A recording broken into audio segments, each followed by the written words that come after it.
So next relational algebra operator is Cartesian product. Cartesian product or cross product. Let's discuss with one example. There is a student relation with the attribute student name, roll number and department. And another relation department with the attributes department name and department ID. Find the cross product of these two relations. Finding the cross product which you have already studied for DCS in the last semester. Abraham CSU 19A02 CSC, Computer Science CSC. Again, Abraham CSU 19A02 CSC, Electronics CCE. Again, Abraham CSU 19A02 CSC, Electrical Triplet. Again, for Alina's tuple and Jitin's tuple and Asha's tuple, you will get this table. That means in this table, we have 4 tuples in student table and 3 tuples in department table. When we take the cross product, we will get a 12 tuples. 12 tuples. We will get 12 tuples.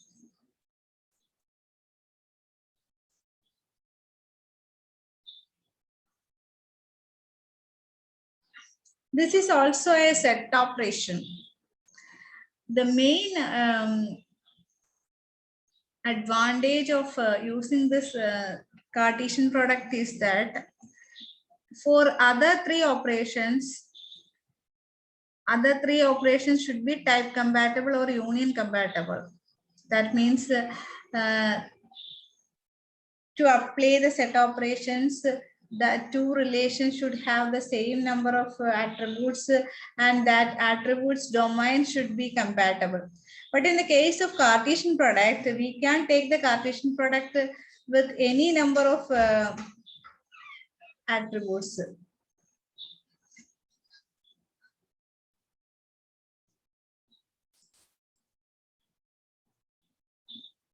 Suppose we need to find the name of the student who are studying in the department computer science. I need to find the name of the student who are studying in computer science department. Is it possible to retrieve with a single table, with student table? No. Why? CSE is the code that we know, but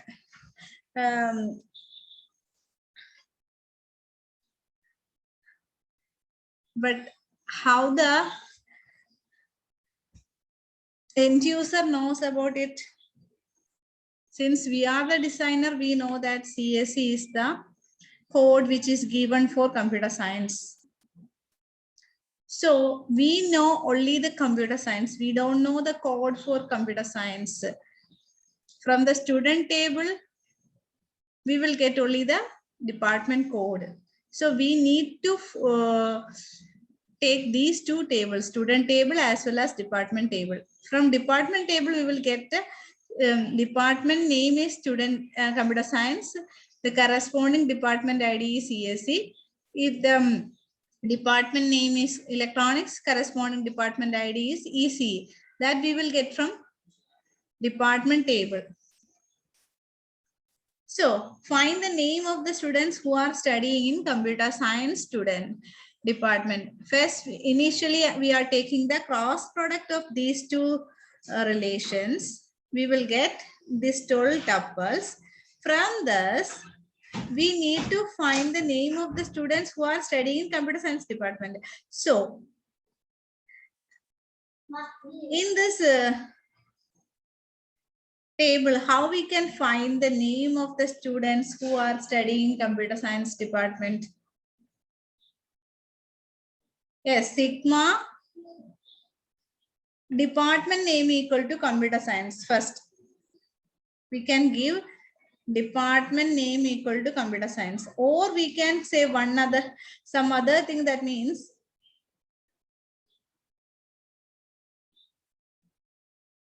we can select those rows whose DEPT is same as DID. That means CSE here, CSE is say CSE and here CSE. So Abraham's first row we can select. We can omit the other two rows of Abraham.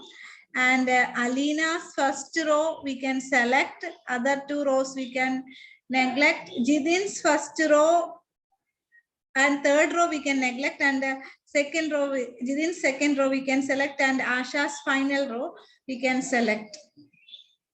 That means sigma student dot department equal to department dot department ID of student cross department. That means DEPT is the name of the attribute from student relation.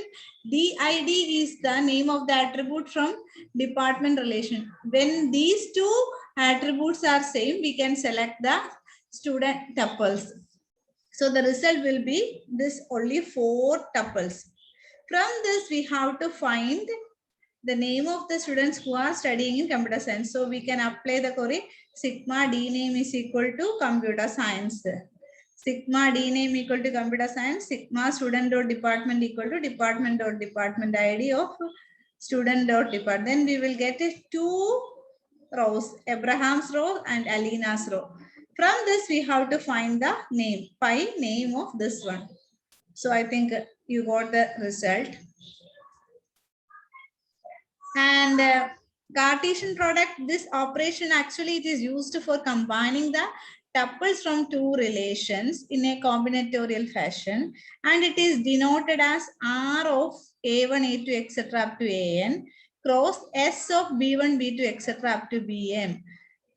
R is the first relation, S is the second relation, R contains N attributes and S contains M attributes. So the resultant relation Q contains N plus M attributes.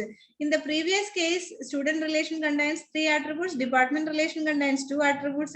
So the product relation, cross product relation contains 5 attributes, N plus M.